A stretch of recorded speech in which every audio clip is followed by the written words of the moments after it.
Welcome to Sunday Morning Quarterback with Jay Stockwell and Bob Frady. Here we go, Bob Fraley. You're like Mr. Miyagi right there. Oh, yeah. It is ready. Gonna work on Harburg's ankle. Yeah, exactly. Yeah, and we made a freaking Karate Kid reference right there. Gray hair people. Great Karate Kid 1, not the new version with Jackie Chan. Even that's old. So, there you go. Nebraska offense. Oh, what did you do? Chorus of commentary on the Nebraska offense has been broad and deep this week. And so I'm hoping the messages have gotten through that we need to find a way, They have.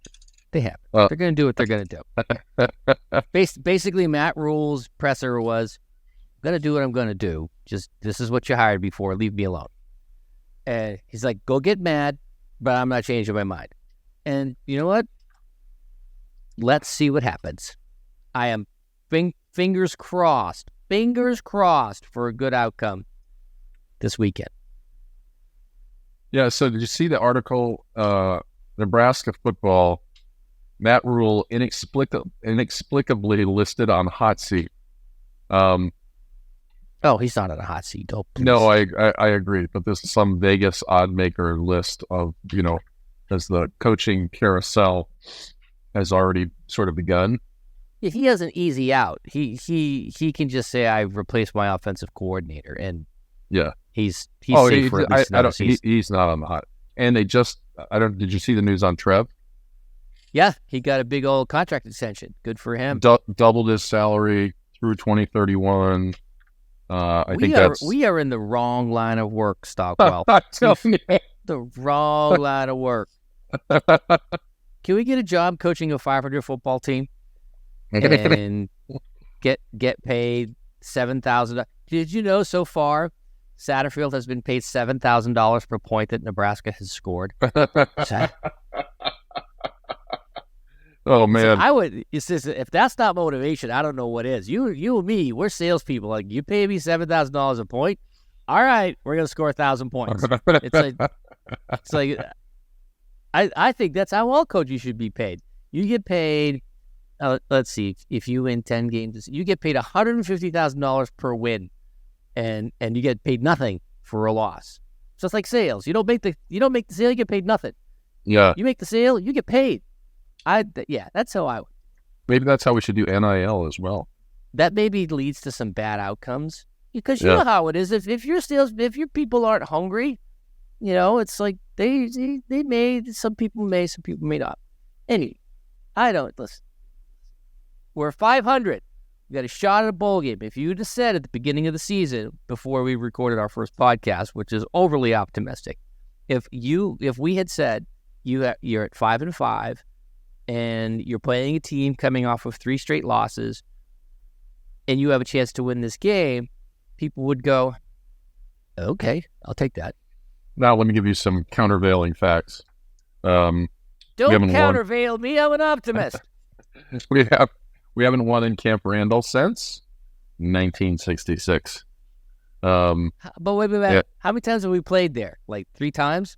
I think the series in total, maybe played 18 times, and I think we've, probably played there half those times. So listen, Wisconsin hasn't won a Camp Randall in a couple of weeks, so So the good news is we're catching them on a slide, but we also caught Maryland on a slide.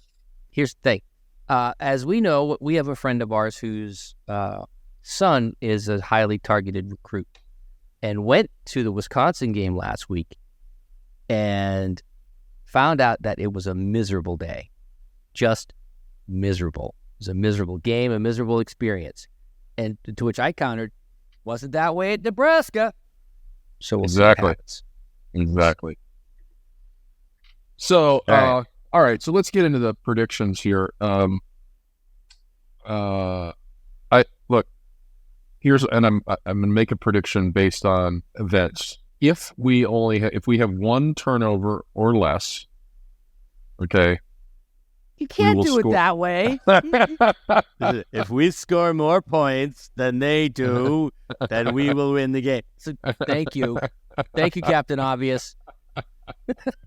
Excuse me, Commander Obvious. I'm going to change your nameplate and say no, Commander Stockwell, Commander Obvious. I can't give you like a 2-level prediction. Come here. I mean, No, come on. no. Let's see.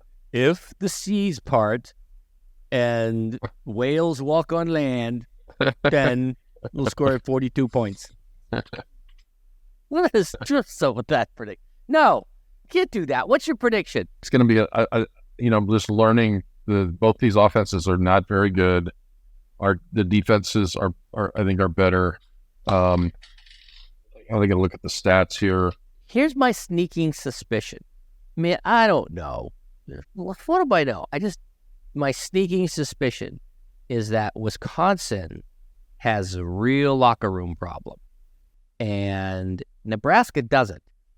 And so, listen, as much as everybody's frustrated with some of the outcomes, everybody on the team seems fairly united. I mean, there's probably always some who are unhappy, but Nebraska locker room seems together and motivated. I don't think that's the case at Wisconsin. Something's going on, and new coach. What's your evidence of this locker room discontinuity? Doing some reading of the local rags and the local trades and in Wisconsin, and just seeing listen, as much as Nebraska sort of dropped a hot one last week, it's like the Northwestern game wasn't even competitive. Not even 2 weeks in a row, not even competitive. And barely beat Illinois, gave a good battle to Ohio State, lost to Indiana, lost to Northwestern. And it's just like, something's up. Something is up. And it's no proof of that, just a gut feeling. And so when you have it together, locker room, despite the offensive coordinator, I think that Nebraska will win 17-10. All right, good. I'm gonna follow you on the prediction. I'm gonna just be really realistic about scoring because I've been overly optimistic about scoring. But we're gonna win the game 10-3. Oh, you go with the baseball score. Yeah. So the Huskers are gonna let's look at the over under. Let's look at the odds on this thing here. What are the odds? So the stat summary is this: our defense is good. Their offense is better than ours. Our defense is better than theirs. They're a running team. Our running defense is good. So I think we're going to be able to kind of stuff these guys. Okay, so the last 5 games of offense for Nebraska, 20 points, then they won. 17 points, and they won. 31 points, the outlier, because the defense scored a touchdown. 17 points, and they lost. 10 points, and they lost. So the midpoint of all those, I think, is 17 points. So I'm very comfortable with saying 17. Okay. And then let's see for Wisconsin. Last 5 games, they scored 6 points, 25 points, 10 points, 14 points, and 10 points. The midpoint of that, 10, 20, 34, 59, and 6 is 65 is 10. 17, holy cow! That's why I think our defense they're a running team where we got a running defense. We're gonna hold them to a below average day in scoring, so they're gonna get 3 points in that. So here's the thing, but that's not the most important part of this game. The most important part of this game is testing out the new couches in UB's basement. Did they arrive? They have not arrived yet. We're waiting with bated breath, and hopefully someone's home because there's a little fuzzy schedule going on. But yes, new recliner chairs in UB's basement. I'm very excited. Little fireplace, TV with cup holders. I'm ready. Nice. I am ready. Give me a heads up when they come in. I'll come over and check them out. Oh, okay. I'll be sure to do that. I've not been in your basement yet. You haven't? No. Yeah, I've been down there like one time since like before it was before you even moved here. Oh. So I've not been down there. Yeah, it's not like the gulag. It's brighter than the gulag. So it's nice. It's good. It's good spread. I'll give it a trust me, I will give it a rating when we're done. You can give it whatever rating you want to. It's immaterial to me. It's like good, because if you're rated too high, you'll be over all the time.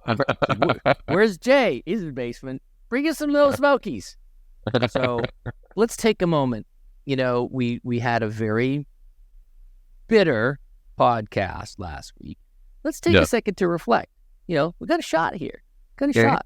And really, at this point, after the last 6 years, good to be optimistic. I have nothing but optimism for the future of this team. This year's a little rough. They'll figure it out. Smart guy. And the other thing I would like to say is, I wonder how much of Carolina's record was Matt Ruhle's fault. I'm going to say not a whole lot. You know how well they're performing right now. Yeah. He's probably like, oh yeah. You know, that's like when you go out with someone and then you break up with them and she's like, you're a jerk, I'm breaking up with you. And then you see the loser she ends up with and it's like, ha ha, wasn't me. So I think kind of that's how Matt Ruhle might be feeling right now. I think you're right about that. And look, to me, as I said last week, I think this should be an 8-2 team with a little better replay officiating and a little better play calling in certain instances. You change 4 plays, and we're 8-2. You know, so and I do think he's got the locker room really well in hand. And if Wisconsin's in disarray, that bodes well for us. So I'm taking 10-3, and the over under is 36 and a half. 10-3. 10-3. Could you imagine sitting in Camp Randall watching a 10-3 game in the middle of November? If you wanted to go to that game, there'd be some brawling for sure. Yeah. Just to keep warm. No. Exactly. Yeah. So that's it. That's our show. That's our prognostication. All right. The Blackshirts will will us to victory. And you know how we like to end every podcast? Go Big Red! Go Big Red! Let's go.